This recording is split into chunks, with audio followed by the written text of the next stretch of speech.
Gracias por la invitación, que vienen organizando estas charlas. Bueno, un poco la persona con la cual tuvimos el vínculo es Eduardo Grosito. No sé si ya han tenido algunas charlas y algunos encuentros con él. Yo he dado clases hasta hace poco con él, dábamos clases, yo sigo dando y él no dejó las clases en el CBC de Avellaneda. Así que bueno, vamos a tratar de hacer un poco más llevadera, no tan técnicas o académicas esta cuestión, y mi objetivo va a ser tratar de vincular algunos temas que constituyen la escuela neoclásica y la escuela keynesiana, de tratar de vincularlo con discusiones del presente o el pasado, nuestra historia, en la medida que vayan surgiendo. ¿Han visto ya los clásicos? Sí, hasta Marx. No, hasta Marx. Sí. ¿Lo vieron con Eduardo? Sí. Bueno, retomo eso, hago un poquito de repaso, porque nos va a venir bien para entender a los neoclásicos. Como primera cuestión, y para ya arrancar, los neoclásicos, el nombre que tiene esta escuela de pensamiento ya es una contradicción en sí misma, porque el clásico mucho no tiene, digamos, ¿no? O sea, uno pensaría que la palabra neo hace referencia a algo nuevo, pero que mantiene neoclásico, mantiene una continuidad con los clásicos, y la verdad que es más una ruptura que una continuidad con los clásicos. Entonces, para que eso nos quede un poco más claro, hagamos un poquito de repaso de los clásicos. Ya algunos lo han manifestado, pero tal vez hay alguna persona nueva, viene bien arrancar un poco desde cero. Cuando hablamos de los clásicos, hablamos fundamentalmente de Smith, Ricardo y Marx. Sí. ¿No? Básicamente hablamos de Smith, Ricardo, Marx. Acá hago un paréntesis. Está Martín, que es un amigo y también compañero economista, también docente, no en este momento, pero ha sido docente. Estudiamos juntos y en algunas cuestiones quizás sabe más que yo, así que cuando lo creas conveniente podés acotar. También compañero del campo nacional y popular. Así que bueno, retomando un poco la charla, bueno, hablamos de Smith, de Ricardo y Marx. Básicamente esa es la escuela clásica. Cada uno de estos pensadores ha tenido sus particularidades y si los comparamos tienen grandes diferencias, pero también hay algo que les da unidad. Por eso básicamente en términos conceptuales los podemos meter dentro de una misma bolsa. ¿Cuál es lo que les da unidad o los identifica como clásicos? Fundamentalmente dos cuestiones, diría yo, para simplificar. La teoría del valor-trabajo, ahora hablo un poquito de eso, y la visión que tienen sobre la economía, que tiene que ver con la teoría del valor-trabajo, y lo que se desprende de la teoría del valor-trabajo, que es la teoría de la distribución. Esto suena así, quizás ustedes ya lo tienen claro, pero por las dudas yo voy a hacer algunas aclaraciones para aquel, sobre todo que no lo tiene claro. Que lo tiene claro, que me aguante un cachito. Cuando hablamos de teoría del valor, básicamente los clásicos lo que identifican es que el valor de las mercancías, ellos hablan de mercancías más que de bienes, los neoclásicos van a hablar más de bienes que de mercancías, que lo que fundamenta el valor de las cosas es el trabajo necesario para su producción o su reproducción. Básicamente ese es el fundamento de la teoría del valor-trabajo. Y en función de esa teoría del valor-trabajo se desprende, como entre comillas diría yo, lógicamente o casi naturalmente, una teoría de la distribución. Cuando hablo de teoría de la distribución, ¿cuál es? Sería entender cómo es que se da la apropiación de la riqueza. O sea, vamos a ponerlo, si yo produzco un bien y ese bien tiene un determinado valor, vamos a ponerle un precio. Ese precio, no sé, son 30 pesos. Ese valor y esa riqueza generada de alguna manera, según los clásicos, por el trabajo. La pregunta que se hacen los clásicos es cómo se distribuye esa riqueza y en todo caso, ¿por qué los que se apropian de esa riqueza se la apropian? ¿Me siguen hasta acá? Ricardo va a pegarle, entre otras cosas, a esa ley de gracia. Bueno, volvamos un poco. Y Marx ya sabemos que tiene una visión, sí. Lo mismo pasa con Ricardo, y en algunas cosas es más preciso, ni hablar lo que pasa con Marx. Digamos, ¿no? Marx redefine la sociología, la filosofía, bueno, con odios y amores, pero sin duda Marx es una redefinición de todas las ciencias sociales. Con lo cual, este sería nuestro punto de partida. este sería nuestro punto de partida. Digamos, ¿no? Esto es lo que yo quería dejar como comienzo para ahora sí entender un poquito más a los marginalistas. ¿Cuándo surgen los marginalistas? Los marginalistas surgen a finales del siglo XIX, son medios más o menos contemporáneos de Marx. Los primeros marginalistas y los más importantes, estos son datos, no sé si son muy relevantes en términos conceptuales, pero tiro algunos datos. Los primeros marginalistas y los que dan de alguna manera origen a la escuela de pensamiento son Menger, Jevons y Walras, que nosotros los tuvimos que estudiar en la facultad. Y después aparecen unos cuantos marginalistas más y la obra de alguna manera se finaliza y se sistematiza fundamentalmente con Marshall, con Wicksell y Marshall, digamos, ¿no? Marshall es tal vez el principal exponente de la síntesis marginalista. Hablo de marginalismo, que son los neoclásicos, ¿no? Digamos, la escuela neoclásica.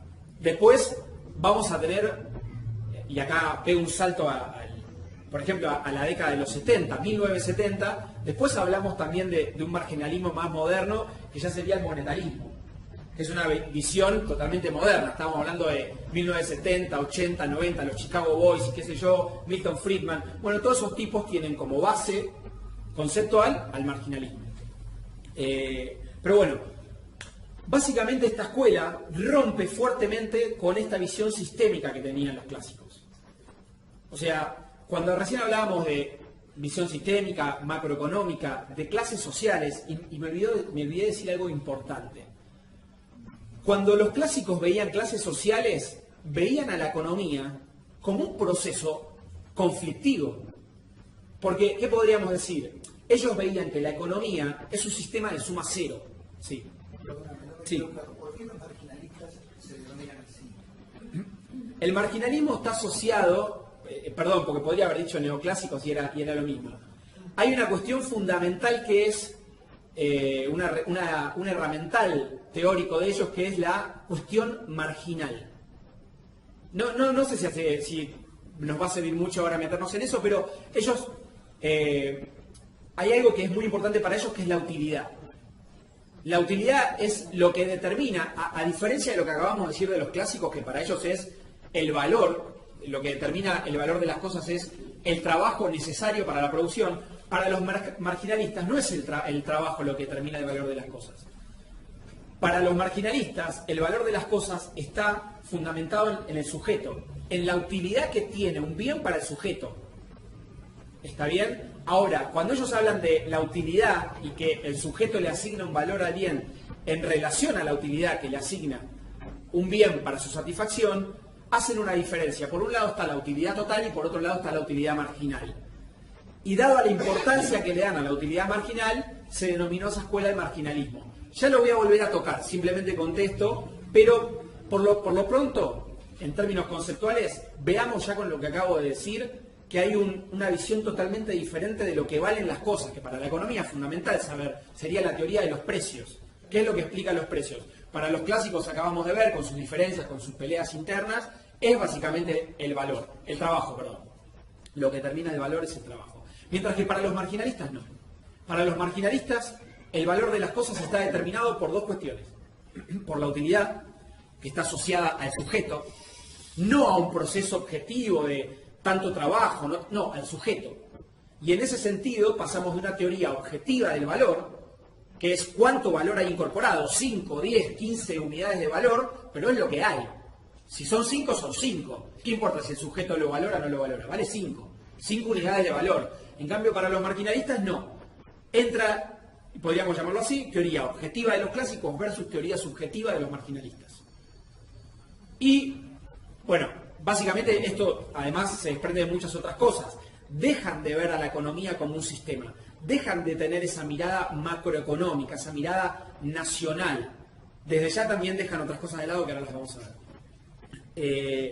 Pero volviendo al punto anterior, una cuestión importante que va a desaparecer con los neoclásicos, voy a ver si puedo decir neoclásicos sino marginalista, una cuestión que desaparece es la cuestión del conflicto social. Con los marginalistas desaparece el conflicto social, desaparece la historicidad, desaparecen las categorías sociales, los conflictos, desaparecen las clases sociales, porque yo hablo de sujeto, hablo de consumidor hablo de productor, pero no hablo de trabajadores, no hablo de capitalistas, no hablo de terratenientes. O sea, esas categorías desaparecen. Pero además de eso, lo más importante es, desaparece la tensión intrínseca que se da en el proceso capitalista, que los clásicos lo vieron y que existe hoy en día. Digamos, ¿no? Porque eso es interesante. En la economía, a diferencia quizás de las ciencias duras, las ciencias naturales, generalmente lo que hay a veces es como una especie de reemplazo de teorías nuevas sobre teorías viejas, digamos, ¿no? Donde, qué sé yo, Einstein resuelve mejor a la teoría newtoniana y ahora es la teoría newtoniana. En las ciencias sociales no es así. Una teoría de un pensador o de un economista hace 200 años quizá da más cuenta de la realidad que una teoría que se enseña hoy en la Facultad de Ciencias Económicas de la Universidad de Buenos Aires, en Córdoba y Junín, donde estudiamos nosotros. Para que tengan una idea, nosotros hasta cuarto, quinto año, por ejemplo, no vimos teoría de economistas latinoamericanos. Y quizás podés pasar toda la Universidad de Buenos Aires, ser economista y no haberlas estudiado. Porque hay algunas cátedras que no la dan, que básicamente lo que enseñan son los manuales ayornados de la teoría marginalista moderna, digamos, ¿no? Que tiene ayornamientos de esta cuestión, pero uno puede pasar prácticamente toda la carrera sin ver otra cosa que no sea el marginalismo, los neoclásicos. Pero bueno, un poco lo que decía es, cuando uno explica la teoría del valor de los clásicos, por ejemplo, uno dice, bueno, lo que explica el valor de las cosas es el trabajo necesario para la producción o la reproducción mundial. Pero después uno ve cómo se distribuye esa riqueza y ve que, por ejemplo, el sector capitalista se apropia de una porción de la riqueza de lo producido. Y ve que el sector terrateniente también se apropia de una porción de la riqueza. Y ahí surge la pregunta natural. ¿Cómo es que dos sectores que no inciden en la generación de valor se apropian? Bueno, ahí claramente lo que se ve es una tensión social. Tanto Smith como Ricardo, ni hablar Marx, lo dicen con bastante claridad, al menos en algunos pasajes de sus obras. Después veo que tienen que surfear la cosa y dentro de las mismas obras plantean una cosa y después plantean otras. Y queda así como la cosa medio inconclusa. Excepto en Marx, que es bastante claro, que dice, es una apropiación por parte del capitalista, digamos, la ganancia capitalista surge de una cantidad de trabajo no remunerado. Si el tipo labura 12 horas, su salario son 5 horas, las otras 7 horas son para el capitalista, ¿no? Pero bueno, lo cierto es que con Smith, con Ricardo y con Marx, lo que se evidencia es que hay una tensión social respecto de quién, un conflicto político, económico, respecto de quién se apropia y cuánto se apropia de la riqueza. Podemos pensarlo en términos de un bien o en términos de la producción de todos los bienes de una economía. Y ahí vamos un poco a la discusión presente. ¿Qué participación tiene, por ejemplo, el sector asalariado en la economía argentina? Si tenía una determinada participación, si está cayendo, cuándo cayó, qué pasó históricamente. Bueno, esa tensión, y además es una de las grandes discusiones de la economía, era una discusión que los clásicos la vieron hace muchísimo tiempo. Los tipos la vieron cuando el mismo capitalismo estaba desarrollándose con Smith. Después, bueno, con Ricardo ni hablar. De hecho, Ricardo dice claramente en su obra, dice, quien tenga por suerte el trabajo tendrá por suerte la pobreza. Y él explica claramente que el salario es un salario de subsistencia. Y ahí vincula un poco a Malthus, ¿no? Este tipo que... ¿Vieron algo de Malthus? Bueno, no importa. Pero básicamente lo que ahí Ricardo lo ve claramente, dice, el salario es salario de subsistencia. Y es lo que yo les decía, si aumenta el salario, no es porque los tipos van a estar mejor, es porque en todo caso habrá aumentado los alimentos y si yo no le doy más guita para que compre el pan necesario para no morir, se muere. Y básicamente lo que yo necesito es que el tipo no se muera y que de alguna manera reproduzca su clase como para que haya, Marx diría, el famoso ejército de reserva, digamos, ¿no? Que haya la cantidad de trabajadores. Así que eso es fundamental, ese tema de la visión social, las tensiones políticas que se da dentro del sistema, dentro del capitalismo. Y bueno, los marginalistas, ahora sí arrancamos, básicamente, repito, digo, los neoclásicos, muchos de clásicos no tienen, y lo que hacen es redefinen la visión de la economía, y hay una cuestión que yo creo que debe estar en los manuales no sé si de la primaria, pero sí está en los manuales de secundaria, soy testigo de buena fe, porque doy clases en secundario, y que además está en la mayoría de los manuales que estudiamos nosotros economía, un poco más sofisticado, pero está la cuestión de la escasez. O sea, para los neoclásicos, para los marginalistas, una de las cuestiones fundamentales que rige la economía es la escasez. Entonces, ¿cuál es el problema de la economía?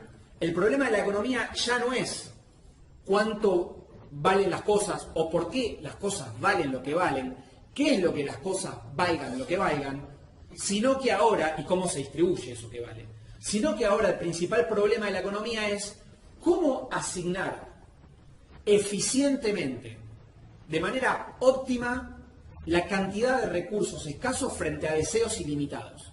Ese es el problema de la economía. El problema de la economía es ese. No es ver por qué las cosas valen lo que valen, no es ver cómo se distribuye, no es ver si hay tensión o no en las diferentes clases sociales, porque no las hay, sino básicamente el principal problema de la economía es la asignación eficiente de recursos escasos frente a deseos ilimitados. ¿Quiénes son los que desean? Los consumidores. Digamos, tienen la necesidad de satisfacción es ilimitada. Nosotros querríamos siempre más de lo que podemos, de alguna manera. En ese sentido, y ahora empiezo a meter algunas cuestiones, los consumidores, ¿quiénes son? ¿Qué rol cumplen en el sistema económico los consumidores? Son la demanda. Los consumidores demandan. Y es más, ¿qué podríamos decir? Esta definición de que los recursos son escasos frente a deseos y necesidades ilimitadas, estaría garantizando en el sistema económico que la demanda siempre va a estar. ¿No? O sea, la demanda siempre va a estar. O sea, sería como alguien que yo tengo que estar conteniendo porque siempre vamos a querer más los consumidores. Es medio una cuestión ontológica. Tenemos necesidades ilimitadas. Y uno podría pensar que por ese motivo la cuestión fundamental de la economía pasa por ver qué sucede con la oferta. ¿Quién es la oferta en el sistema? O sea, los empresarios, los productores. En términos de las categorías neoclásicas serían consumidores y productores. En términos de categorías más clásicas diríamos los capitalistas. Los empresarios son, en el sistema capitalista, son capitalistas, básicamente. Quienes son dueños de los medios de producción y por eso comandan el trabajo. Mandan al trabajo porque disponen de los medios de producción. Bueno, con lo cual, repito, digo, si el sistema ahora es este, la realidad es desaparecen, como ya dije, el tema de clases sociales, desaparecen categorías históricas y ahí la economía logra con los neoclásicos algo que muchos economistas siempre quisieron y que es la pretensión de universalidad de la ciencia económica. O sea, de la misma manera que la física, los problemas físicos no dependen de la historia, no dependen del sistema político, no dependen de las categorías sociales, la economía, con este problema de la asignación de recursos escasos frente a necesidades insatisfechas, está alcanzando ese estatus. La economía es una ciencia universal. Digamos, no depende de la historia, no depende de lo que ya acabo de decir. Siempre hubo este problema. Siempre la economía tuvo este problema de la asignación. Los hombres de las cavernas tuvieron estos problemas. Los hombres de la caverna tuvieron los problemas de que querían más alimentos y no se los podían garantizar, o eran difíciles, querían más ocio, pero ahí hay un tema también, digamos, entre ocio y trabajo, digamos, ¿no? Entonces, digo, como que se universaliza la ciencia económica y deja de lado todos estos ropajes de ciencias más vinculados a ciencias sociales. Bueno, otra cuestión importante, y retomando un poco esta cuestión que yo decía de la asignación de recursos escasos, de la demanda y de la oferta, el marginalismo, los neoclásicos, y por ende ciertas tendencias políticas que se desprenden liberales o neoliberales, como yo decía, presuponen que la demanda es algo que está resuelto, es algo que de alguna manera está dada. Por lo tanto, el principal problema de la economía, ¿por dónde pasa? Por la oferta, por ver de alguna manera cómo se incentiva, de qué manera se mejoran las condiciones de la producción, de la oferta de los capitalistas, para que no haya este problema de escasez. O sea, el problema de la economía es un problema de escasez. Para los neoclásicos, para los marginalistas, ese es el problema. Repito, la demanda estaría garantizada, tenemos que ver qué pasa con la oferta.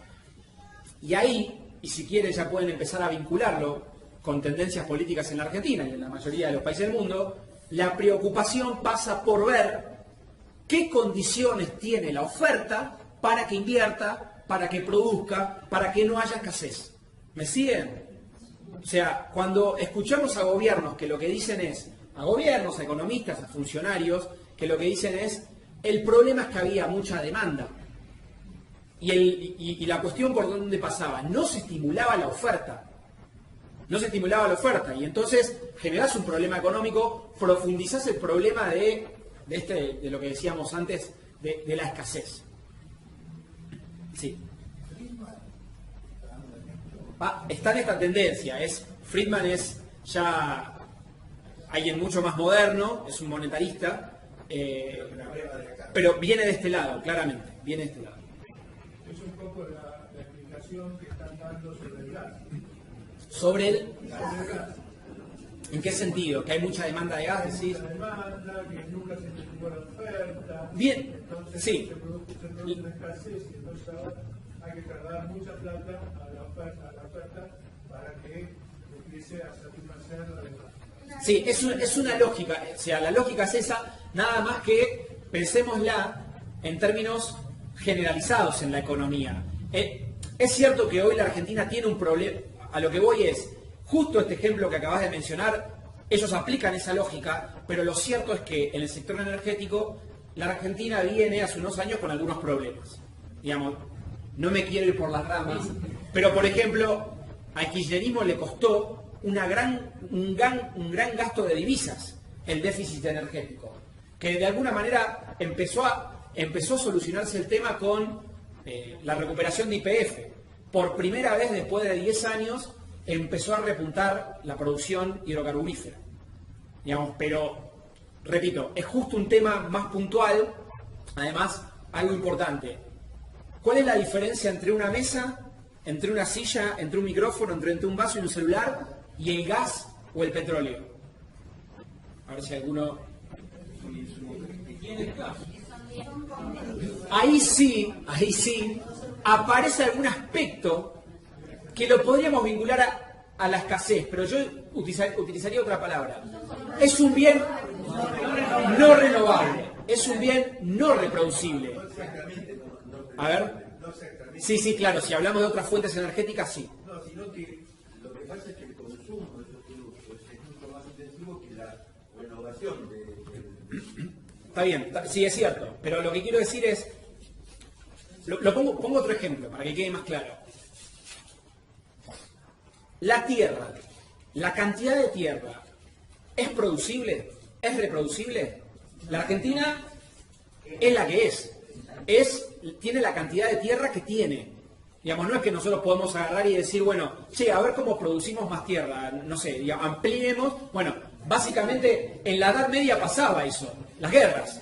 Digamos, la tierra era el elemento fundamental del sistema económico, y yo qué hacía. A diferencia del sistema actual, que la tierra no es, y nosotros conocemos que justamente que la tierra, digamos, no solo que es finita, sino que no es el elemento que caracteriza la riqueza de un país. La Argentina siendo un país agroexportador y que tiene tierras de las más productivas del mundo, nosotros sabemos que eso no garantiza el desarrollo y la riqueza de un país, a lo sumo de los dueños de la tierra. Pero básicamente lo que quiero decir es que antiguamente sí, los países cómo ampliaban la tierra, quitándose la otra, digamos, ¿no? Pero a lo que voy es que justamente los recursos hidrocarburíferos no son reproducibles. Están los que están. Las dotaciones de recursos que tenemos son las que existen. Por ejemplo, uno podría decir, en la provincia de Buenos Aires no hay gas y petróleo. O aparentemente no hay gas y petróleo. Mientras que, por ejemplo, en la Patagonia, cuenca neuquina, cuenca no sé qué, cuenca austral, hay. ¿Por qué hay? Y porque, no sé, se murieron más dinosaurios allá que acá. Y los fósiles que se murieron allá, se murieron. No es que podemos ir al pasado, matar más fósiles para que haya más. ¿Se entiende a lo que voy? Justo. Este ejemplo del gas y del petróleo es uno de los ejemplos que Ricardo dice, ahí sí tiene un poco que ver la escasez. Ahí sí tiene un poco que ver la escasez. ¿Pero por qué? Porque son bienes no reproducibles. De hecho, y quizás viene bien la acotación, Ricardo va a decir, vuelvo atrás, vuelvo a Ricardo a los clásicos. Lo que determina el valor de las cosas es la cantidad de trabajo incorporado necesario para la producción de un bien. Yo voy a poner un número que él no dice. En el 99% de los casos, dice Ricardo, yo digo que dice Ricardo, en el 98%, 95% de los casos. El otro 5% son los bienes que no son reproducibles. En esos bienes, la lógica es otra. Y ahí va a decir Ricardo, ahí sí juega un rol la escasez. Por ejemplo, le hace una pregunta, ¿a quién de ustedes les gustan los Beatles? Por ejemplo, a varios. O a quién le gusta Elvis, o a quién le gusta mucho Gardel. Pregunta, yo vengo y digo, este micrófono lo usó Gardel. Uno de los últimos números, una de las últimas actuaciones lo usó Gardel. Y le digo, ¿cuánto quieren por este micrófono? Entonces uno dice, bueno, a mí me gusta bastante Gardel, 100 mangos. Yo pregunto si hay otro que 100, 200, 400, 800. O sea, ¿qué estaría pasando? Acá no se estaría cumpliendo, parece, la ley del valor. ¿Por qué? Porque el precio de este bien estaría determinado, como dicen los neoclásicos, por el libre juego de la oferta y la demanda. Pero este bien no es reproducible. Igual, aclaro algo, no es que la oferta y la demanda no tengan ninguna importancia, pero no tanta como dicen los neoclásicos. Entonces, cuando el bien no es reproducible, la escasez juega un rol, porque no es reproducible. Pasa con el arte. Un cuadro de Picasso, una pintura de, no sé, de Van Gogh, lo que fuera, eso sí da cuenta de lo que dicen los marginalistas, que el problema es un problema de escasez. O sea, permiso, yo no estoy muy de acuerdo con lo que voy a hacer acá, pero lo muestro para que vean que no es así. O sea, los economistas graficamos todo, y sobre todo los neoclásicos. Este es un famoso gráfico de oferta y demanda. ¿Alguna vez alguien lo vio? Acá va el precio y acá va la cantidad. No importa lo que se entienda o no, lo importante es... Esta recta se llama función de oferta. Y esta es la función de demanda. ¿Está bien? Este puntito donde se cruza se llama punto de equilibrio. Donde se cruzan, decimos que el mercado se puso de acuerdo. Los que producen, los que ofertan, los capitalistas, por ejemplo, quieren vender siempre ¿cómo? Caro. Los capitalistas siempre quieren vender caro. ¿Y el consumidor qué quiere? Comprar barato. Entonces, lo que podríamos decir es que esto es una especie de negociación en que se da en el mercado espontáneamente, a veces hasta inconscientemente, pero esto algo pasa en el mercado, digamos, ¿no? Yo voy a comprar lechuga, che, la lechuga está 80 mangos, pero ¿qué estás? Re loco, ¿qué pasó? No, hubo una helada en las zonas del conurbano bonaerense donde se produce lechuga, no hay lechuga. Bueno, no compremos lechuga. ¿Qué compramos? No sé, otra cosa, repollo. Que en la zona donde se produce repollo no hubo helada. Con lo cual siempre hay algún juego de oferta y demanda, pero no estoy diciendo que la economía funcione libremente, no estoy diciendo eso, pero algo de esto en la economía hay. Entonces, yo digo, de repente la gente empieza a querer consumir más de lechuga.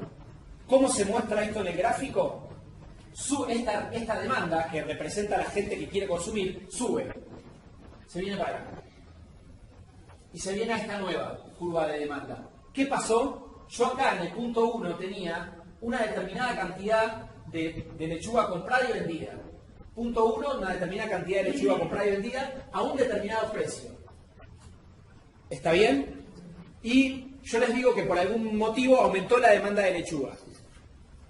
Yo les pregunto a ustedes, ¿el aumento de la demanda de lechuga va a generar que suba el precio de la lechuga? ¿Sí o no? Sí o no, depende. Si yo solo grafico esto, fíjense qué va a pasar. Aumentó la demanda aumentó la cantidad vendida y demandada de lechuga, se vino acá, que es Q2, que Q2 es más grande que Q1, pero aumentó el precio. Entonces, ¿yo qué digo? Vieron que al final lo que hicieron los kirchneristas es lo que generó inflación. Estimularon el consumo, aumentó el consumo, eso genera un aumento de la demanda y eso aumenta los precios. ¿Por qué? Porque los recursos son escasos, digamos, ¿no? Entonces, vos aumentás mucho la demanda, al final la fiesta populista, tenés estos problemas. Pero yo que hasta acá que estoy haciendo, no moví la oferta. Pero de alguna manera, lo que justamente dentro de esta lógica marginalista, ellos lo que dicen es, la economía siempre está en un punto, o oscila en un punto, donde la mayoría de los factores de la producción están utilizados a pleno. Con lo cual, si la economía no está en un punto más alto, es porque está en un punto donde está plena utilización de la capacidad instalada. A ver, repito. O sea, ellos lo que dicen es, la economía siempre está en un punto de equilibrio y en ese punto todo está utilizado óptimamente. Con lo cual, no se puede, si es que no se incentiva la oferta, aumentar la oferta de manera, en el corto plazo, rápido. Estoy generalizando. Pero bueno, lo cierto es que yo mostré esto, que la mayoría de los economistas liberales dice esto. Cuando uno aumenta rápido la demanda, la oferta no tiene capacidad de respuesta, aumentan los precios. Por lo tanto, hay que ocuparse de la oferta, no hay que ocuparse de la demanda. Si vos te ocupás de la oferta, garantizás las condiciones para que los capitalistas inviertan, cuidás la propiedad privada, las reglas jurídicas del mercado, los tipos van a invertir y después, cuando ellos inviertan, cuando la economía crezca por el lado de la oferta, la gente va a estar mejor, va a haber más empleo, pero primero la oferta. ¿Sería básicamente qué sería eso? La teoría del derrame. Hay que estimular la oferta, después la demanda, que son los consumidores, se va a acomodar, porque después va a llegar eso. O sea, primero hay que garantizar eso, no al revés. Ahora, repito, esto parecería que funciona, pero ¿qué cosa no hicimos? Mover la oferta. Yo puedo agarrar y decir que de la misma manera que aumentó la demanda, va a aumentar la oferta, dependiendo de cuánto aumente la oferta de lechuga, puedo llegar a mayores cantidades de venta y de demanda de lechuga a un precio menor.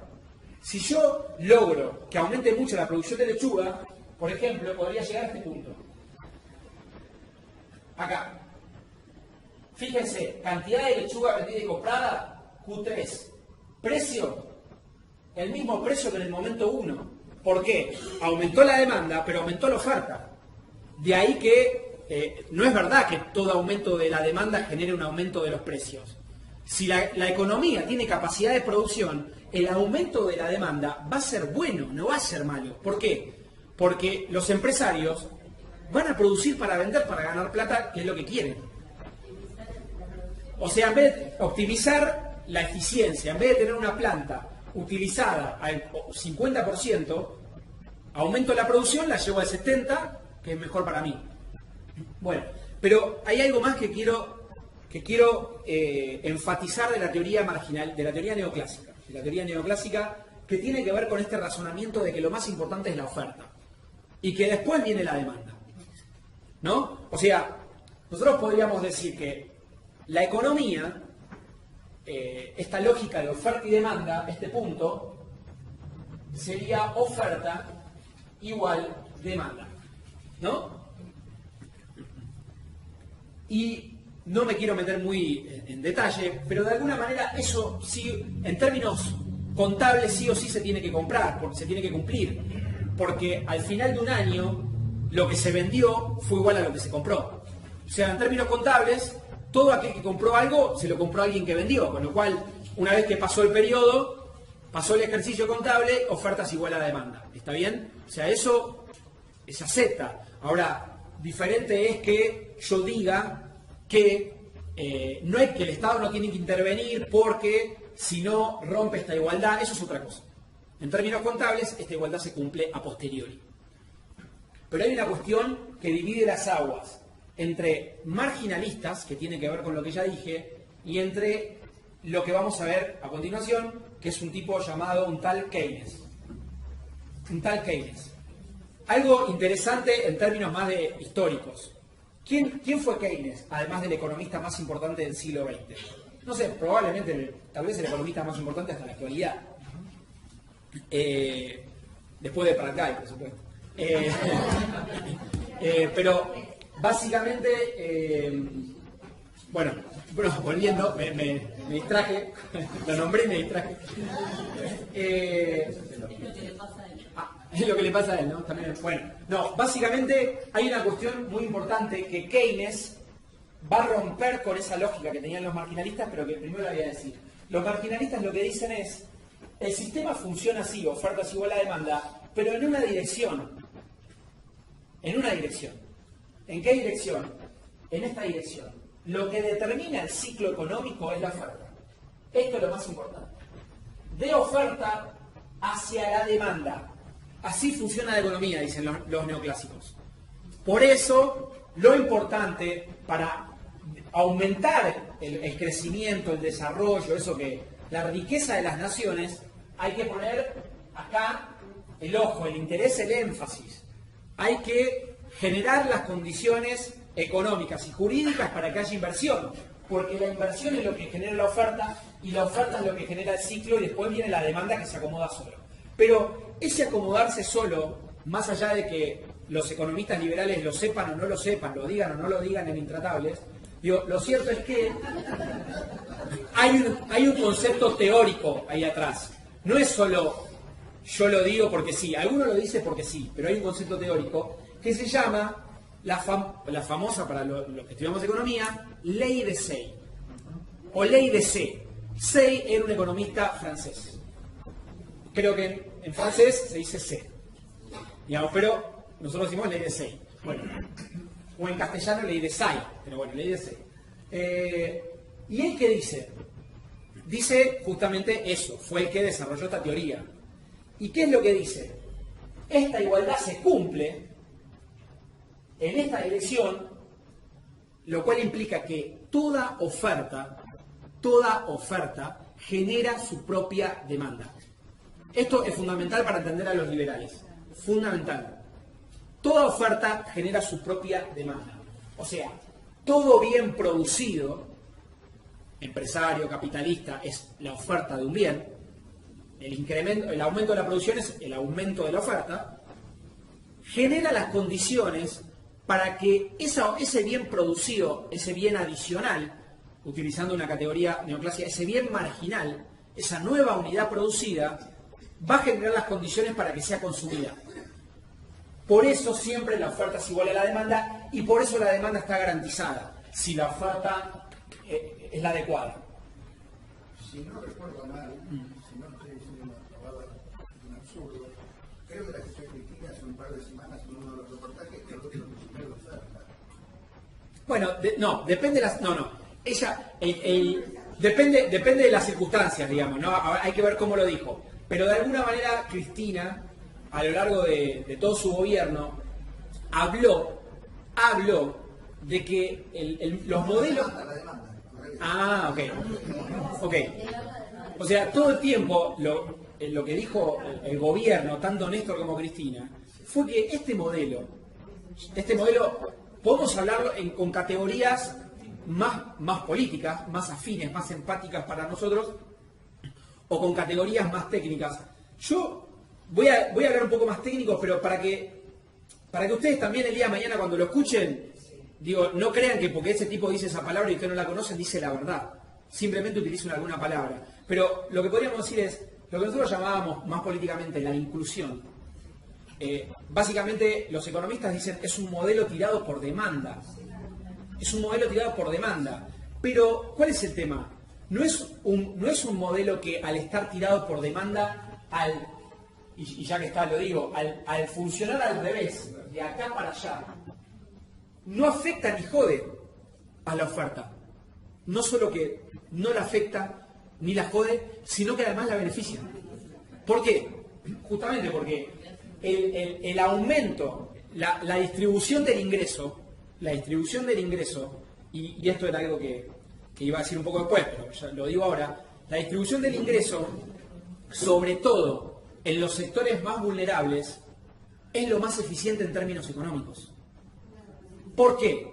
¿Por qué? Por un concepto que desarrolló Keynes, por la productividad, por la capacidad marginal a consumir. ¿Está bien? Se llama propensión marginal a consumir. ¿Qué quiere decir eso? La propensión marginal a consumir se mueve entre 1 y 0. Ahora que tiene una propensión marginal a consumir alta, cercano a 1, ese tipo, cada peso marginal que le das, se lo consume todo, porque no tiene capacidad de ahorro. Y eso justamente estimula la demanda, y eso justamente estimula la oferta. Digamos, estimula la oferta. Entonces, ¿qué va a decir Keynes? Pasa que no terminé de explicar la ley de Say. Termino de explicar la ley de Say. Después decimos por qué Keynes dice que está mal. La ley de Say lo que dice es, cada unidad producida de un bien, ¿cómo se produce un bien? Para yo producir un bien, hablemos en términos neoclásicos, contrato factores. ¿Qué son los factores?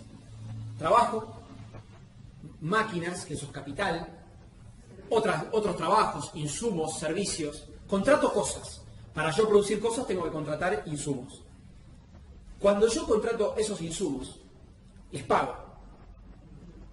Cuando yo les pago a esos insumos, esos sectores, que a su vez son productores, hacen lo mismo con sus trabajadores, que a su vez esos trabajadores consumen, y así sucesivamente, con lo cual esa cantidad de dinero que se generó cuando yo produje un bien va a terminar derramándose en la economía y va a generar un ingreso que va a comprar este bien. No quiere decir que con la plata que yo cobré de este bien necesariamente van a comprar otro bien como este. Lo que quiere decir es que cada productor le sucede lo mismo, a cada empresario le sucede lo mismo, lo que obtienen en parte fue a pagar los factores que contrataron y ese dinero se redistribuye en la economía garantizando que los 25 pesos que a mí me ingresaron me vuelvan a comprar una unidad nueva de este marcador. ¿Está bien? O sea que de alguna manera el ingreso sería así, más teóricamente. El ingreso monetario de los factores que yo utilicé para producir este marcador va a generar las condiciones para que este marcador sea vendido nuevamente. Con lo cual, la oferta garantiza su propia demanda. ¿Está bien? Eso dice Say. Pero no se cumple. No se cumple. ¿Quién le va a decir que no se cumple antes que Keynes? Marx. Pero básicamente, ¿cuál es la crítica que le hace? ¿Son contemporáneos? No, Keynes es posterior. No, Say y Marx. No me acuerdo, es más o menos, ¿no? Posterior, pero un poco. Sí, sí, lo pero un poco. Un poco posterior. Okay. Es anterior. Sí, es anterior. Sí, es más de la época de Ricardo. Claro, es más clásico todavía, ¿no? Bueno, con lo cual, ¿cuál es el problema de esta lógica? Que si uno escucha pareciera que funciona. Que el capitalismo funciona a través de ¿qué? De dinero. Digamos, ¿no? Los bienes se intercambian a través de dinero. Si yo les digo que el dinero es un medio de cambio, no afecta a la ley de Say, porque el dinero funciona simplemente como medio de cambio para que se facilite el intercambio de las mercancías. Ahora, ¿qué le va a decir Marx y qué le va a decir Keynes? El dinero no solo es medio de cambio, es una de las funciones del dinero, pero no es la única. Hay una que es muy importante, y tal vez más importante. El dinero permite acumular valor, permite ahorrar, es reserva de valor. Yo con el dinero puedo retirarme del mercado y volver en un año y tener el valor intacto. Después empiezan a jugar variables como si hay o no hay inflación, pero más allá de esa cuestión, lo cierto es que yo puedo retirarme del circuito económico de este que supuestamente está acá.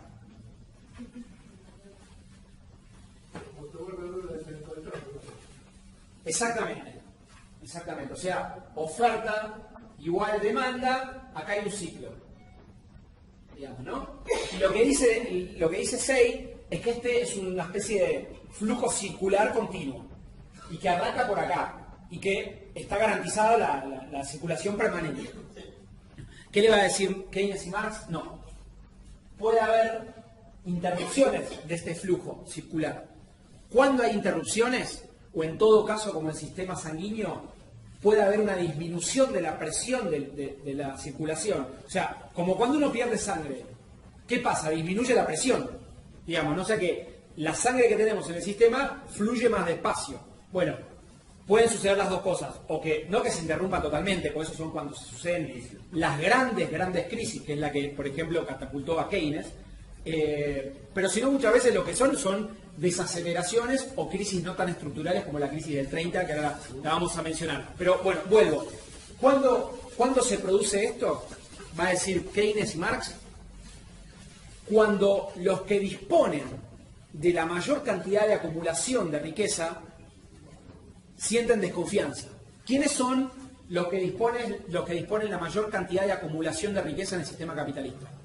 Los capitalistas, digamos, ¿no? Los que disponen del poder de comandar medios de producción, más capital o trabajo, o recursos naturales.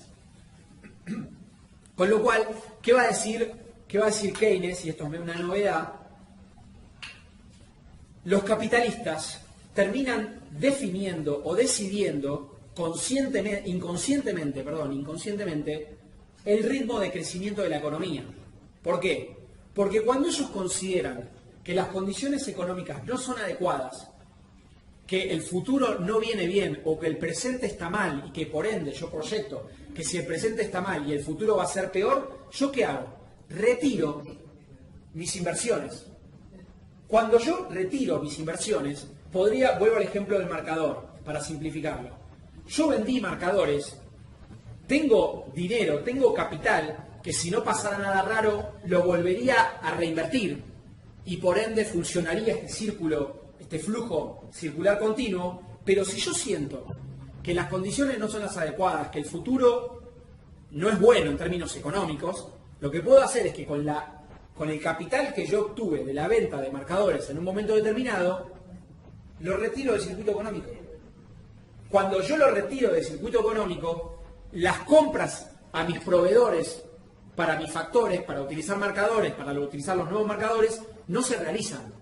Por lo tanto, esos productores de los insumos de mis marcadores tampoco venden y por ende tampoco le compran a sus proveedores. Con lo cual, el flujo se debilita o eventualmente se interrumpe. Entonces, ¿qué va a decir Marx y qué va a decir Keynes?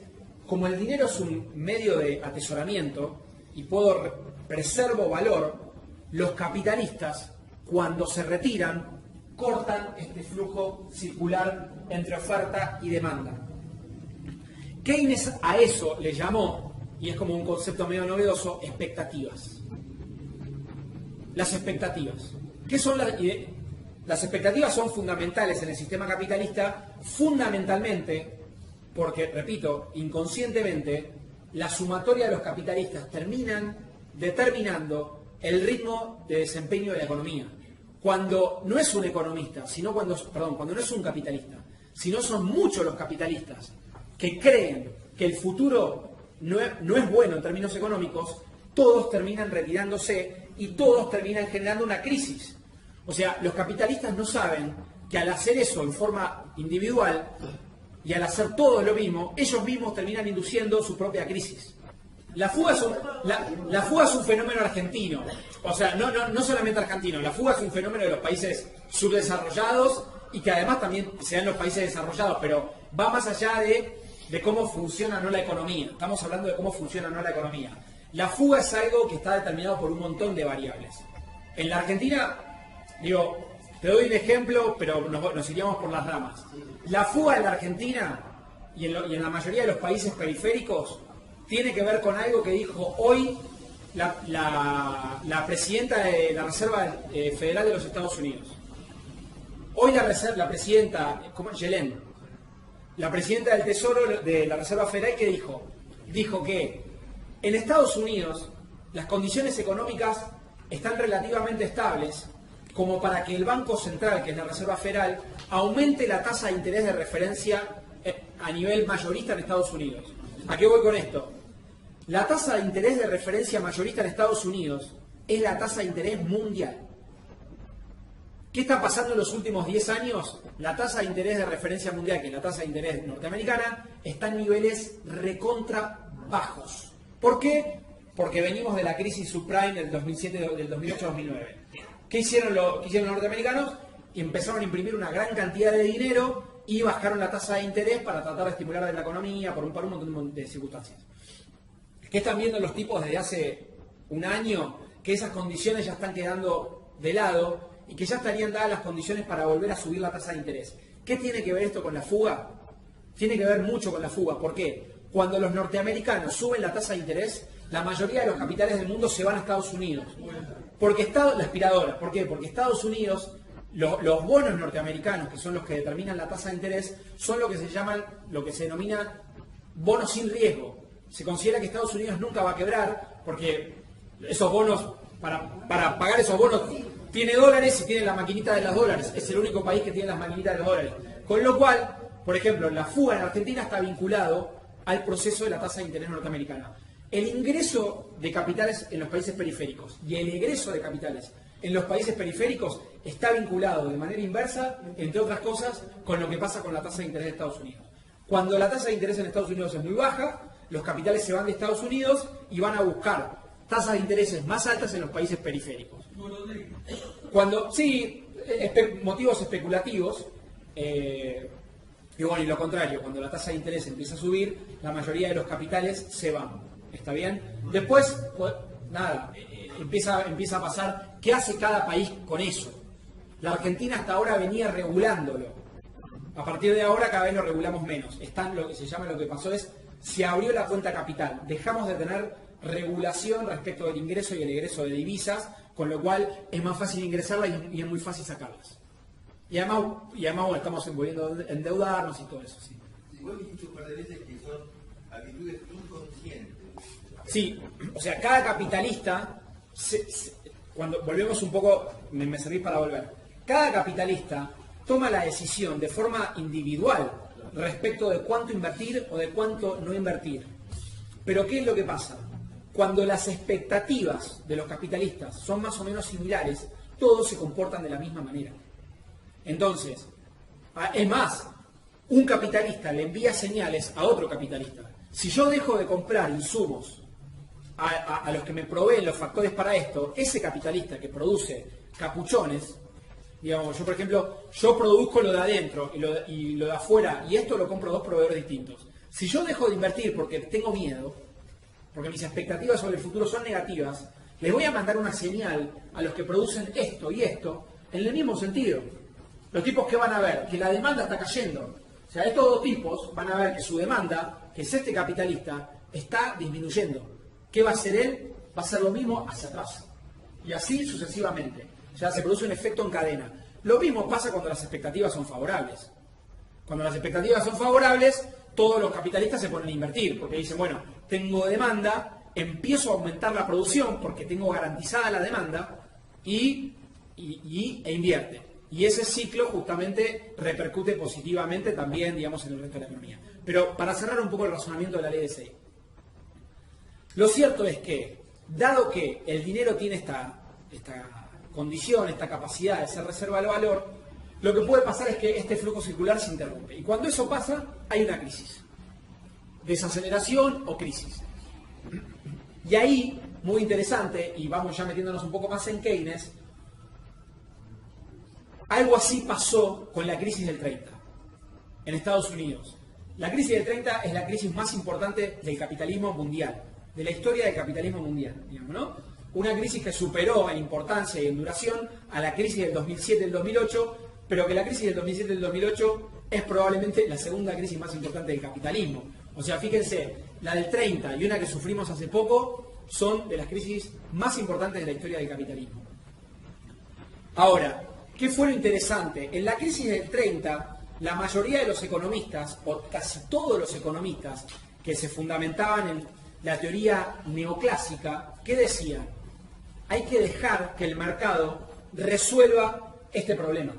Es el mercado el que debe resolver el problema. Son estas condiciones de la oferta y la demanda que se van a ajustar, porque esa es otra cuestión. El funcionamiento de los mercados tiene un mecanismo, supuestamente para esta teoría, para esta escuela, mecanismos automáticos. Tienen la capacidad de ajustarse automáticamente.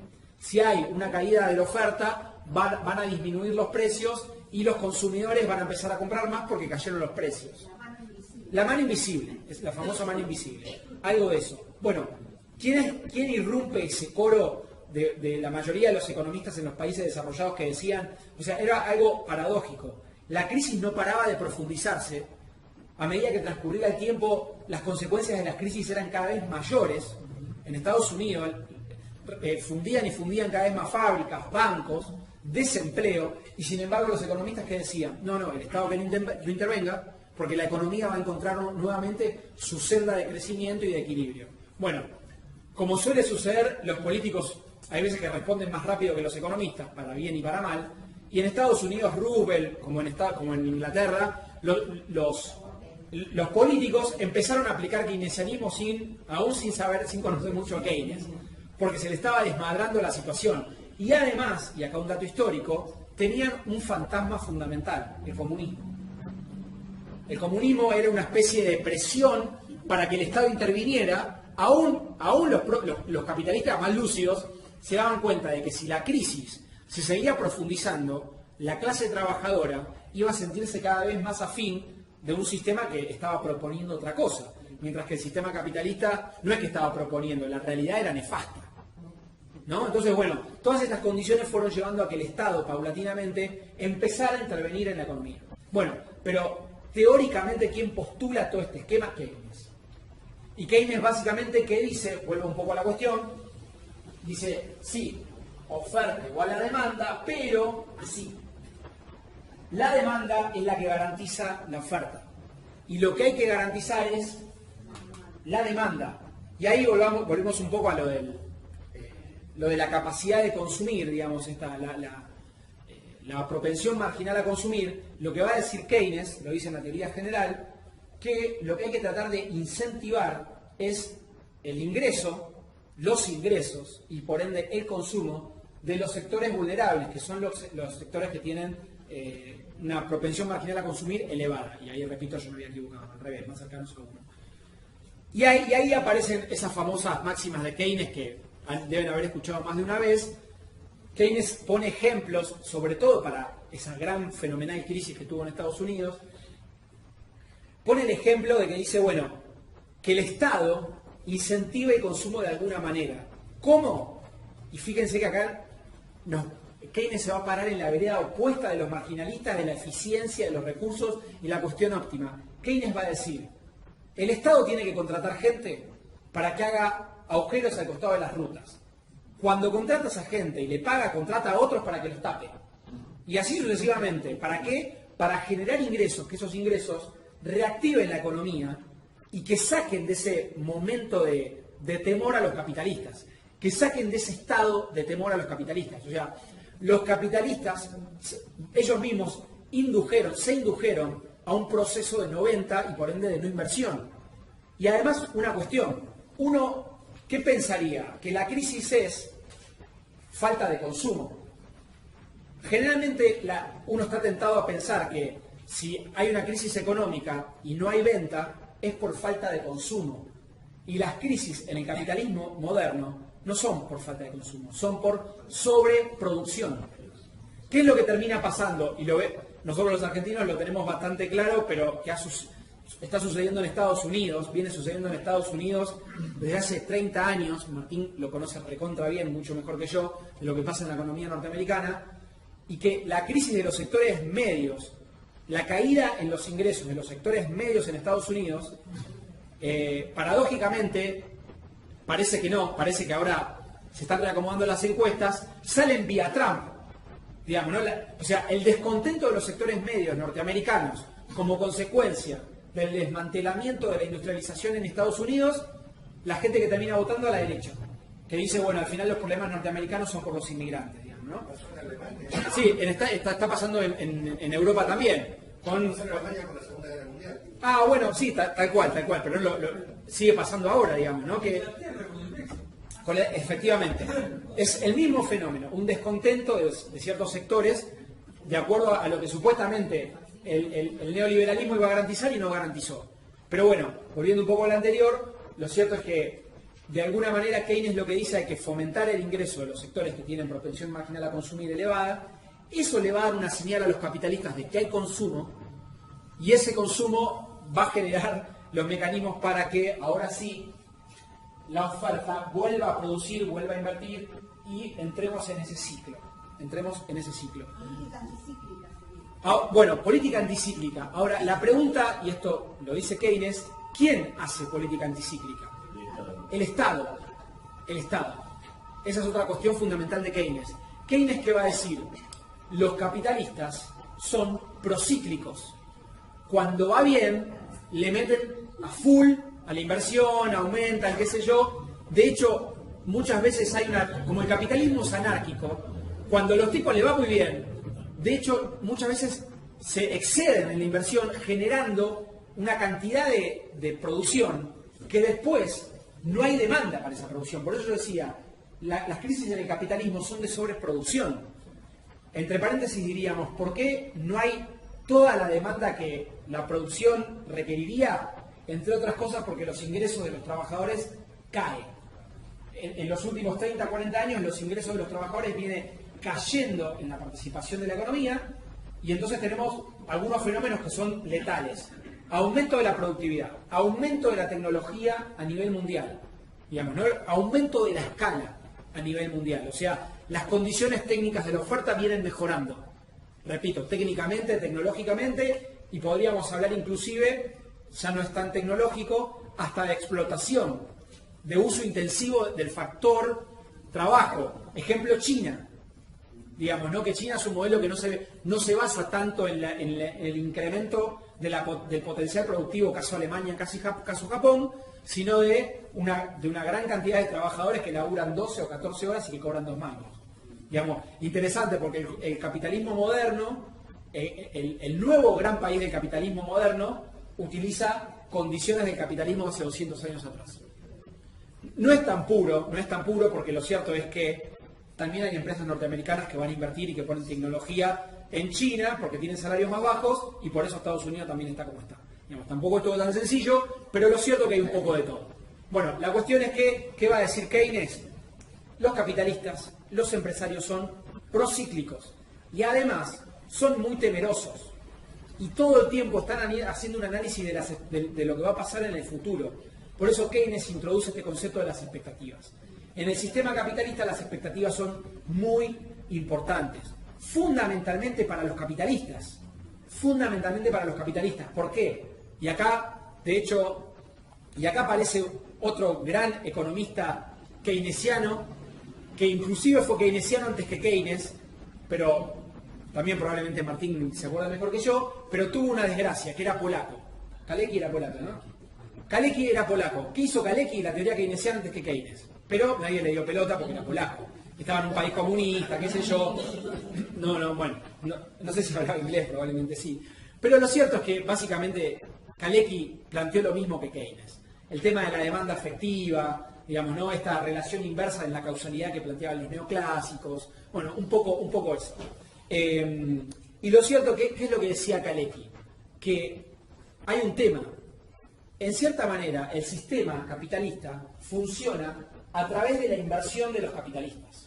O sea, los capitalistas son los que tienen los medios de producción y tienen el capital para contratar esos medios de producción, con lo cual son los que terminan, valga la redundancia, determinando el ritmo de lo que sucede en la economía, digamos, ¿no? O sea, es el sujeto fundamental en este sentido. ¿Y Kalecki qué va a decir? Y además son los que pueden ahorrar. El trabajador no ahorra. Digamos, el trabajador, la clase obrera no ahorra. La clase obrera consume. ¿Está bien? O sea que básicamente tanto Keynes como Kalecki centran el tema fundamental en la cuestión de la demanda.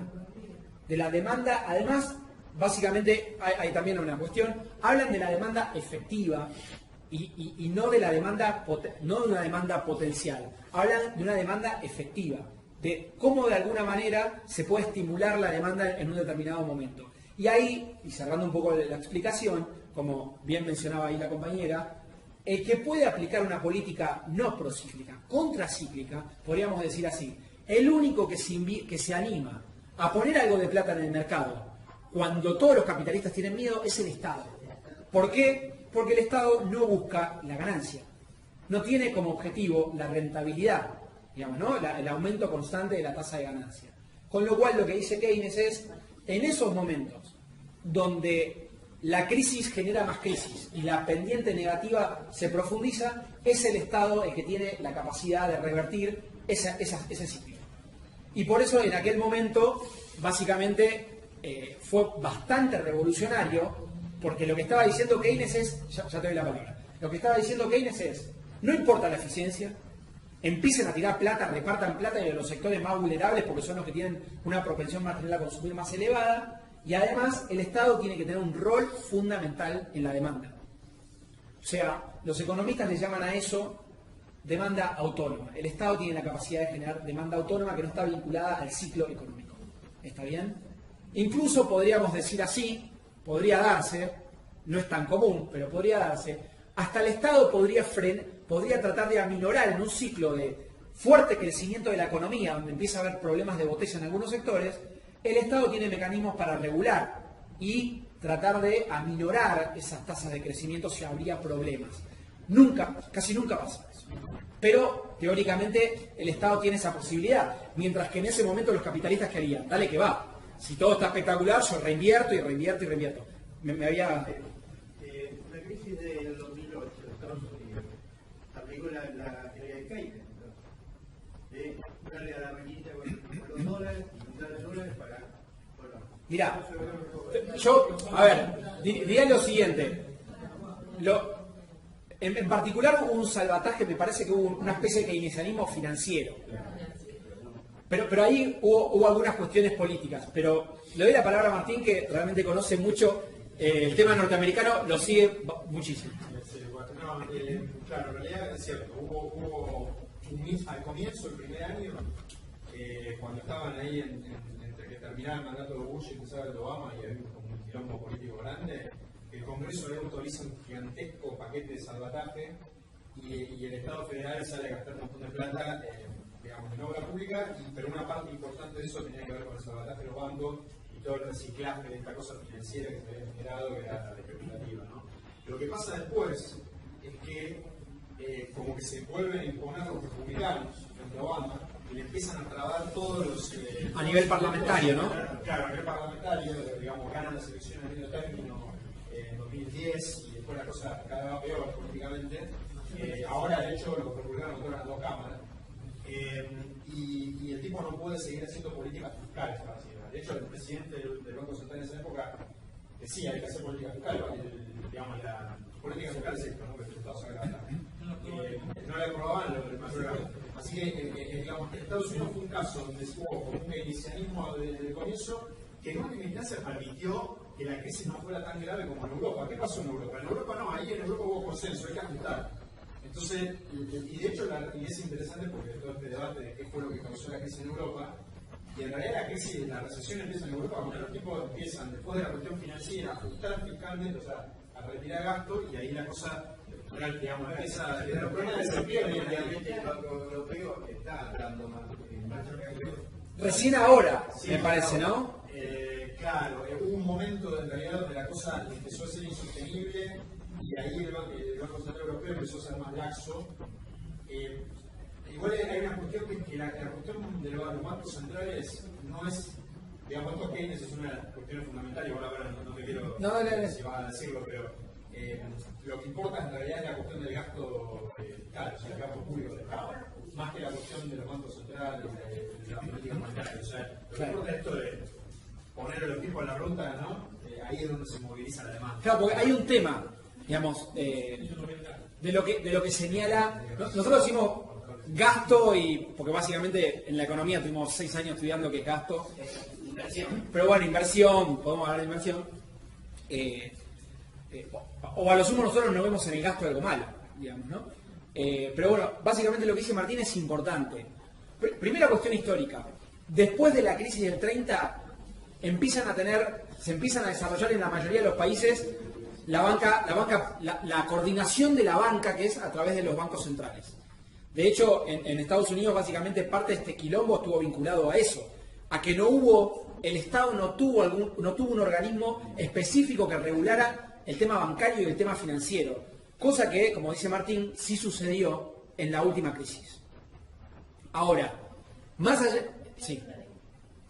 ¿Los bancos centrales no funcionan de la misma manera en todos lados? No sé, digo, tiene que ver con cuestión política. No, después de la... Como entidad... Como potestad y potencialidad de los bancos, sí.